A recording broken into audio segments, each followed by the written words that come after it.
Hello everyone, you're watching To Finest Education, and in this video we are going to cover the very first subtopic of UGC NET History, and that is archaeological sources. In this video we will cover a few portions of archaeological sources like what is archaeology and the types of archaeology. So let's begin. Our past, present and future. Everything is interconnected. And to understand the present, it is important to understand the past. And our past is as complicated as our present. So that is why different historians do historical analysis. Now, what is historical analysis? Historical analysis means looking at the old information carefully, and it helps us to understand that how the things has evolved at present.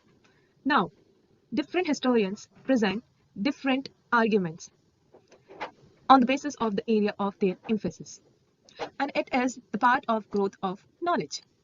Now, while exploring the past, there are primary two kinds of sources which are being used. The first one is literary sources and the second one is archaeological sources. Literary sources includes texts which can be long or short, or it can be written or oral. On the other hand, archaeological sources are tangible and material remains like inscriptions and monuments. Now, many a times, the things which are found physically are also mentioned in the literary sources. Now let's try to understand the meaning of archaeology in detail. Archaeology is basically the study of past remains, the people left behind. It includes old palaces, temples, and small things like broken potteries which were used in daily life. It also includes artifacts, bones, seals, fallen seals, coins, sculptures, and writings on inscription. Now again, archaeology can further be divided based on the kind of work and based on the time period being studied. On the basis of kind of work, archaeology further can be divided into many ways like environmental archaeology, landscape archaeology, household archaeology, underwater archaeology, aerial archaeology, and salvage archaeology. Now, we will learn each and every archaeology in detail.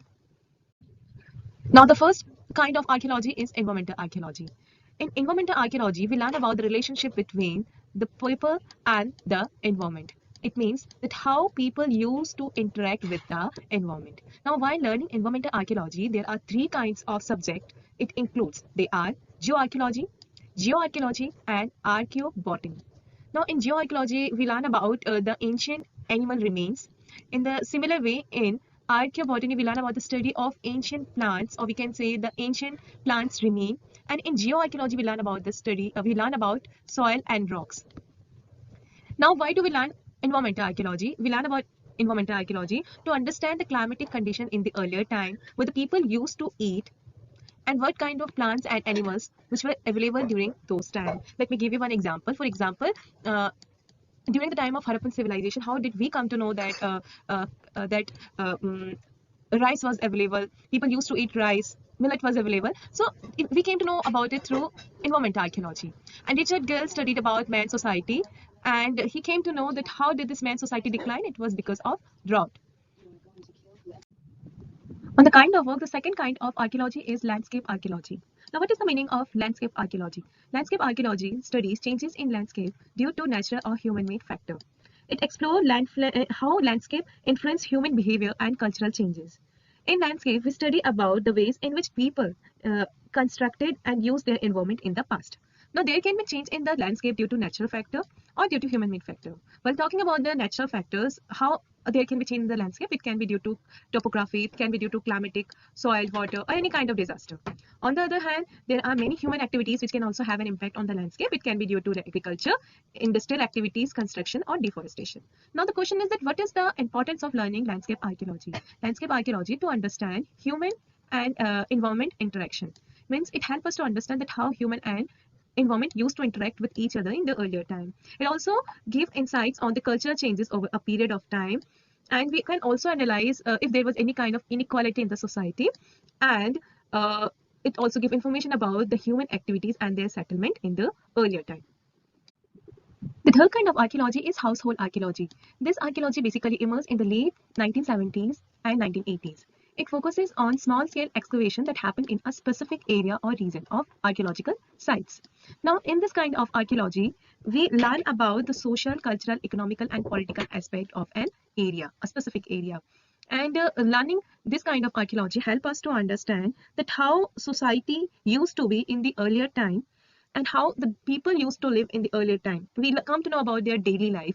We learn about that how people used to eat, what kind of food habit people used to have, what was the role of genders in the society, and if they have any kind of religious belief, what kind of art and architectural practices being done in the earlier time. So basically, we come to know society more in detail. Underwater archaeology is also known as marine or maritime archaeology. In this kind of archaeology, we study about the sites which are sunken under the water. We can say we learn about sunken cities.